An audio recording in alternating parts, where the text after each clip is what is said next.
There were nights when even the guards outside could hear them raise voices cutting through Montecito's quiet air, arguments that always circled back to the same name, Marcus. It started small, a misplaced text, a casual reference, an old memory that refused to stay buried. But every conversation eventually found its way back to him, Marcus Anderson, the ghost in their marriage.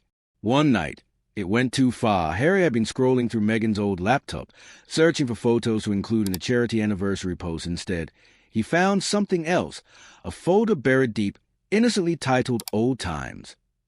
Inside, dozens of photos from her early years in Toronto, parties, dinners, vacations, and in almost every frame, Marcus, his hand on her shoulder, his face close to Hayes, that same familiarity that had always made Harry uneasy. That night, he didn't sleep up by morning. His security detail quietly escorted him to a private retreat in Aspen. The statement that followed was brief. The Duke is taking personal time for reflection. But everyone close to them knew what it meant that it was the first real separation since they'd left the palace, a pause in the fairy tale. And behind the walls of that sprawling California mansion, Meghan was left with a question no press release could answer. Had she truly moved on from Marcus, or had she simply built her new life on top of his shadow? While the Sussexes unraveled in private, London was burning in silence. The palace had faced scandals before, racism claims, media feuds, tell interviews. But this was different. This was personal, intimate, uncontrollable. Inside Buckingham Palace, the mood was grim. Advisors gathered in late-night crisis meetings, every headline dissected, every statement weighed. One senior aide reportedly said, "This isn't about Meghan anymore. It's about what he might know." The he, of course, was Marcus Anderson, the outsider who had walked through their homes, sat at their tables, and flown on their planes, thought he'd seen the crown's most private moments. And now, the fear wasn't what he had said, but what he might still say. NDAs were reviewed, confidentiality contracts reissued. Lawyers whispered across time zones. But it didn't matter. The damage was already done. The illusion had cracked, and through that crack, the world had seen something raw and human. William and Kate were reportedly furious, not out of jealousy, but frustration. All their work to restore stability, undone by a single man's careless words. One aide quoted William muttering, "We survived Oprah, but this makes us look like fools." For centuries, the monarchy had feared revolution, scandal, war, but never gossip, and yet here it was, a single confession from a man who didn't belong to their world, now threatening to redefine it. In the end, every fairy tale exacted a price. For Meghan, it was a piece. For Harry, his trust, and for Marcus, the man who lit the fuse, it was his reputation. Harry eventually returned home. They smiled for cameras, walked hand in hand, and pretended forgiveness had settled in. But those close to them saw the difference, a distance behind the eyes, a pause in the laughter, a silence that wasn't there before. Meghan's once glittering circle began to shrink, invitations faded. Old friends stopped calling. Marcus vanished into the same background he'd once ruled, spotted occasionally in London cafes, always composed, always unreadable.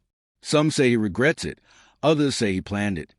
But maybe the truth doesn't matter anymore, because what Marcus revealed wasn't just scandal, it was fragility, that even behind crowns and cameras, the stories we worship are still built by human hands. And sometimes, all it takes is one sentence to turn a love story into a legend of what might have been. But here's the interesting part. Sarah Ferguson didn't just hear the whispers, she lived in the middle of them. She was part of the very ecosystem Meghan had allegedly stepped into long before the palace romance began. Let's rewind for a second. Sarah Fergie Ferguson has always been more than a royal footnote. Even after her divorce from Prince Andrew, she remained deeply connected, socially, financially, and through networks that thrived on influence and privilege. She knew the jet-setters, the financiers, the Mediterranean elites, the ones who never made headlines but quietly owned them. And that's why the Meghan connection raised eyebrows inside the royal circle.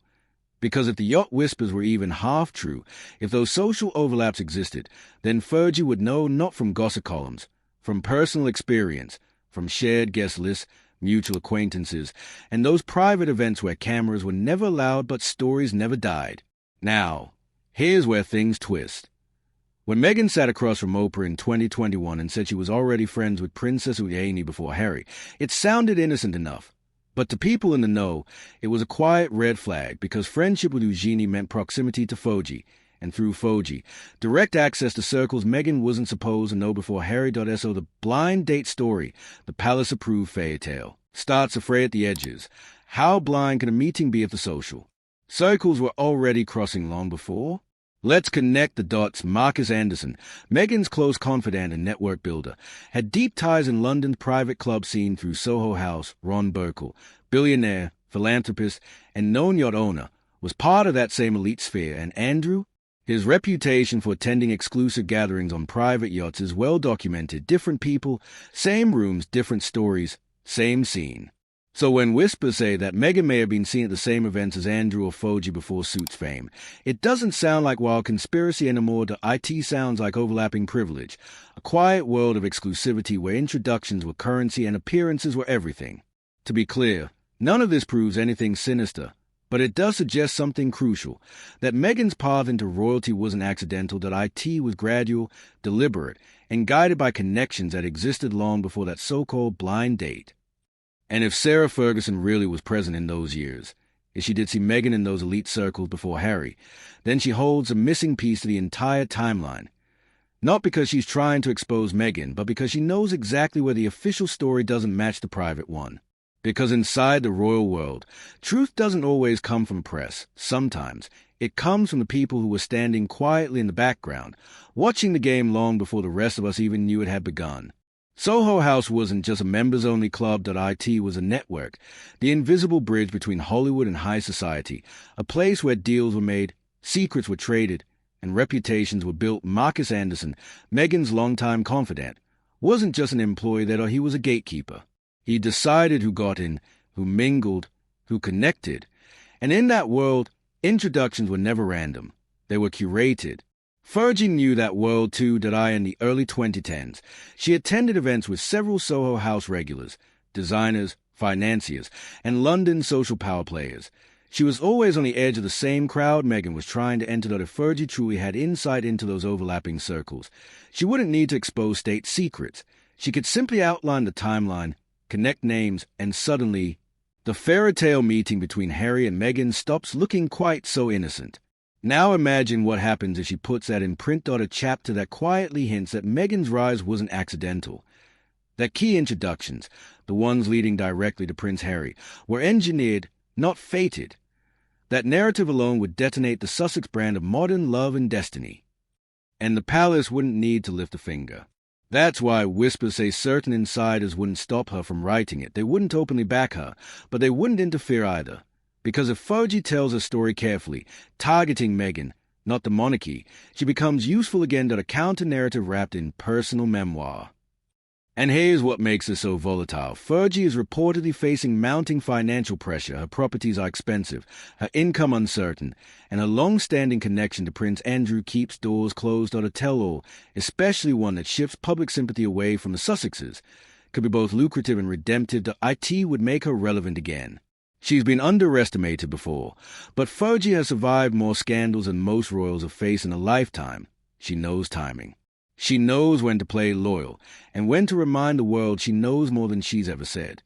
If she really does hold evidence, even casual proof, of Meghan's pre-Harry social ties, those yacht rumors, or the real How We Met story, then she's holding something far more powerful than gossip. She's holding the ability to rewrite history and to sell it. Marcus Anderson wasn't just a friend. He was the architect of Meghan's ascent. During her Suits years, he was the one who opened doors most people never even saw. He moved effortlessly between worlds, Hollywood elites, European aristocrats, and British royalty. And Meghan was always just a step behind him. He introduced her to power, to influence, to the people who could change her life. That if anyone knows the real timeline, who opened which doors, when and why, it's Marcus Anderson. And just beyond his orbit stood Sarah Ferguson, watching from the edge of those same glittering circles. Fergie wasn't oblivious. She attended the same events, crossed paths with the same players, and saw the same faces that would later define Meghan's royal story. Take the Jamaica wedding. She was there. She saw Meghan's poise, her confidence, her comfort in a world she supposedly didn't know. Tom Bow described her as already acting like royalty years before she wore a crown. That's not coincidence. That's preparation. Then there were the Mediterranean gatherings, those exclusive yacht events whispered about in royal gossip circles that if Fergie ever saw Meghan within that world, surrounded by Andrew's acquaintances, Ron Burkle's business crowd, or Marcus Anderson's social set, it destroys the myth of the outsider who stumbled into royalty that IT replaces it with something colder, more calculated, intentional positioning. And then comes a friendship that changes everything. Princess Eugenie.by Meghan's own words, they were close before Harry. Not casual acquaintances. Friends that so how does an American actress, thousands of miles from London, become genuine friends with a British princess before meeting the prince. If Fergie helped facilitate that friendship, or even simply witness it, the blind date story collapses that IT wasn't serendipity. It was strategy. Now, none of this makes Meghan guilty of anything. Networking isn't a crime. Ambition isn't deceit, but it does contradict the story she and Harry have built their empire on: authenticity, victimhood, truth, and that contradiction gives Fergie something far more powerful than money. It gives her leverage, because if Fergie were to speak, if she were to hint that Meghan's fairytale beginning was crafted, not discovered, she wouldn't just challenge a narrative that she'd undermine a brand, and Meghan can't easily fight back, though if she denies it. She invites questions about Eugenie, about Jamaica, about Soho House, that if she stays silent, the doubt grows louder. It's a trap, one Meghan can't win, and Fergie knows it. And right now, Fergie has nothing left to lose as she's losing Royal Lodge, her income, her reputation, all fading fast. But she still has one thing of value: information, and in the royal world, that's the only currency that ever truly matters. And history tells us something simple but brutal. Desperate people with insider knowledge never stay silent for long. The speculation now is that Sarah Ferguson isn't just talking to publishers. She's negotiating with palace officials. Sources close to royal circles claim quiet conversations are happening behind closed doors. King Charles, some say, might be open to certain concessions if it keeps old secrets from resurfacing. But William? William doesn't care.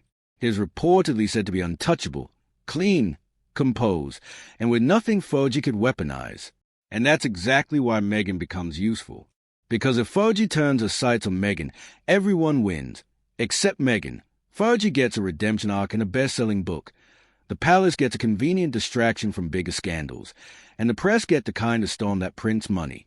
The question is, will Fergie actually pull the trigger? So far, there's no official book deal, no confirmed manuscript, no press release. But the whispers are deafening. Meghan, meanwhile, has gone completely silent. No statements. No olive branches. No reconciliation attempts. She's betting that ignoring the noise will make it fade, that Fergie won't actually burn what's left of her royal bridges. But that strategy assumes Fergie still has something left to protect. And right now, that doesn't look true. The irony here is almost poetic. Meghan Markle, the woman who built her global image on being mistreated by the establishment, is facing off against a woman who lived that same nightmare decades earlier. Fergie was a blueprint. The outsider who married in was adored, then destroyed, and later reinvented herself through media. Meghan just modernized it. Both mastered the art of narrative. Both understood that in today's monarchy, perception is the only power that matters. The difference? Fergie's been playing this game since Meghan was in high school. And that's what makes this so dangerous.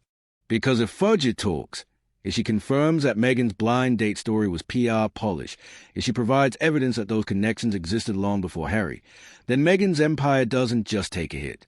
It collapses. Her authenticity, her underdog image, the foundation of the Sussex brand, all of it crumbles.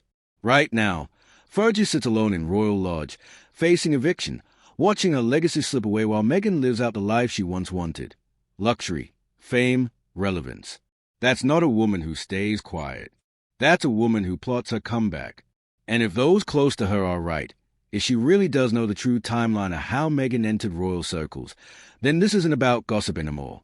This is about receipts, because in the royal world, there are no permanent enemies, no permanent friends, only permanent interests. For decades, it was in Fergie's interest to protect Meghan. That calculation has changed, and when calculations change in that world, secrets stop being guarded, they start being sold. Maybe Meghan should have taken those calls. Maybe she should have helped, because now, Fergie, stripped of her home, her influence, and her silence is the one person Meghan can't afford to have against her. And that's the real danger. Not what Fergie knows, but what she's finally ready to say. The truth is, we don't know when, or if, the book will drop that we don't know how deep the secrets go. But what we do know is that once someone with access feels betrayed, they talk. And when that happens, stories don't just resurface, they explode. So what do you think? Is Fergie bluffing? Or is Meghan's past about to come crashing back with proof? Drop your thoughts in the comments. Hit like if you're still watching this far. And make sure you subscribe, because the next chapter in this royal fallout might be the biggest one yet.